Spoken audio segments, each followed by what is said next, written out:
Cool. Let's see. A few comments from Adam here, so I will just work through these. He said, thanks for doing these.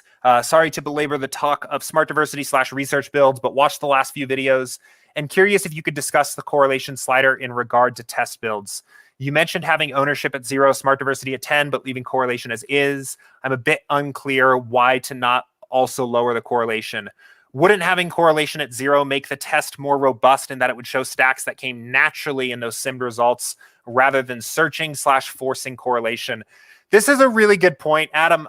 Real quick, just to help catch everybody up that maybe is a little bit lost on what this question is about. 2 weeks ago now, I think it was 2 weeks ago, I had Max on here and we put together a video or a live stream called Finding the Right Stacks in MLB DFS, or the right stacks with SaberSim or something like that.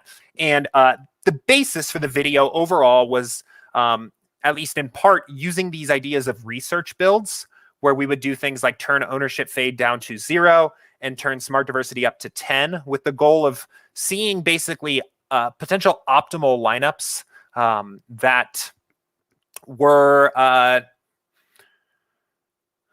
seeing optimal lineups for the slate, right? At smart diversity at 10, it uses single game simulations to determine the projection for each player before we put them into the lineup. So when you use a smart diversity at 10 build, you start to get an idea of what lineups that actually have upside and could be the highest scoring lineup on the night look like. And from there, we can use our intuition or our understanding about what the ownership context of the slate looks like and find upside potential and low owned upside potential. That was the basis of the video. If you want to see more on that, I highly recommend starting with the Finding the Right Stacks in MLB DFS video and then working your way through maybe the last 2 weeks of the Office Hours videos. There are little notes. We've been talking a lot about this on stream here, about smart diversity, about these research builds. All those videos are timestamped. It makes it very easy to find the right topic.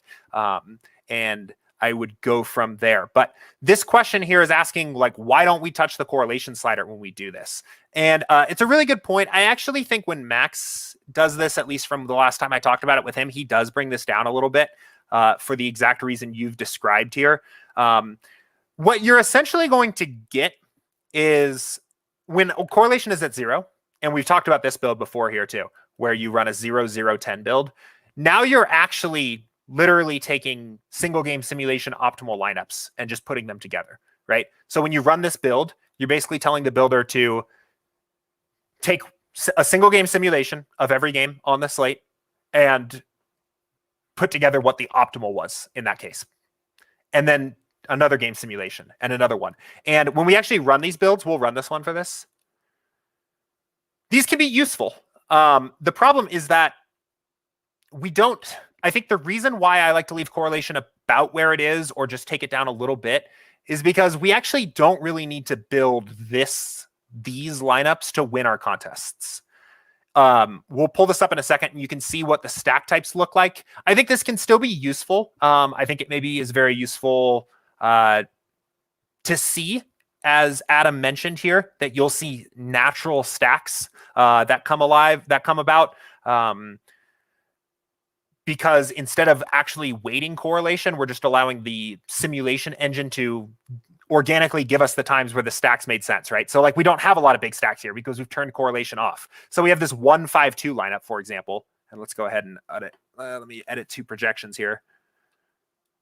And what this 5-2 lineup is saying is that this wasn't built because of the correlation of the players. This was built because this was literally optimal in this set of game simulations where this 5-2 came out. But the overall point I'm trying to make here is that you don't actually need to build optimals typically to win your contest, right? That's why we use stacking to begin with, because since we're not actually trying to build the mathematical optimal at the end of the slate for most contests, we can use stacking to create a lineup that has correlation and is more likely to succeed together, even though the highest scoring lineup mathematically at the end of the night might just be a 2-2 stack with a bunch of one-offs of all the guys that hit 2 home runs or things like that, right? So that's kind of why I leave correlation where it is, because I think correlation is well set up. To me, when you're leaving correlation where it is and you're running this build, what you're essentially getting is you're not getting the mathematical optimal lineups at the end of the slate. You're getting the lineups that maybe potentially might. I want to be careful here. be optimal for the contest you're playing. And I want to see stacks, right? Like this build, the thing that is the least useful about this is I know I'm going to be relying on the tool of stacks. The thing that is least useful about this build is I don't get any stacks. And the stacks that I do get here are just because, probably mostly just because of variance, right?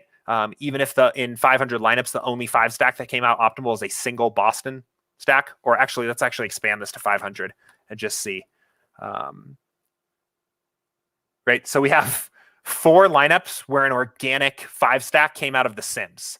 And this really goes to show you, right, how much of that correlation is a tool, right? It's a tool to win at DFS. It's not a tool to generate mathematically optimal lineups, because that's typically not what you need to do to win at DFS. So you can see we only had 4 out of 500 lineups come up with an organic 5 stack. So when you leave correlation where it is, run a build like this, you get to actually look at stacks, and you get to see upside stacks. You tell the builder to continue to weight the importance of correlation, but take advantage of single game simulations to see where upside is. But